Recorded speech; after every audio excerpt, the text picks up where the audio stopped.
এরপরে প্রশ্ন হলো, কোরআন খতম করে হাদিয়া দেওয়া যাবে কিনা? কোরআন খতম করাইয়া মনে হয়, মানে হুজুরদেরকে দিয়ে কোরআন খতম পড়ায় টাকা দেওয়া যাবে কিনা?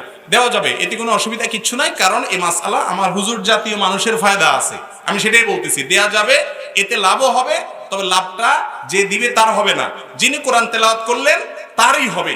আর যিনি টাকা দিলেন তার আমও গেছে, সালাও গেছে। আমসালা দুইটা কিভাবে গেছে জানেন? তেলাওয়াত করছে হুজুরে, তাহলে আল্লাহ বলেছেন যে লা তাজিরু ওয়াজরাতুন বিজরা উখরা লাইসা লিল ইনসানি ইল্লা মা সাআ, যে যা করে সে তা পায়। উনি যা করছে উনি তা পাবে, ওনারটা আমি পাবো না। মানি ট্রান্সফার করা যায়, কিন্তু এই সমস্ত এই কোরআন তেলাওয়াত ট্রান্সফার করা যায়, নামাজ ট্রান্সফার করা যায়? তাহলে তো বড় লোকরা নামাজ পড়তো না, একটা রেখে দিত, টাকা দিয়ে নামাজ পড়লে হয়ে যেত, ঠিক না ঠিক?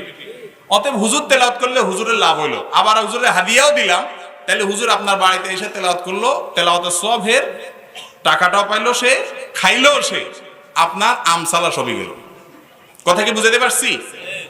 এখন এই মাসআলা হুজুরদের ব্যবসা বন্ধ হয়ে যাবে, কিন্তু কথা হাকিকত।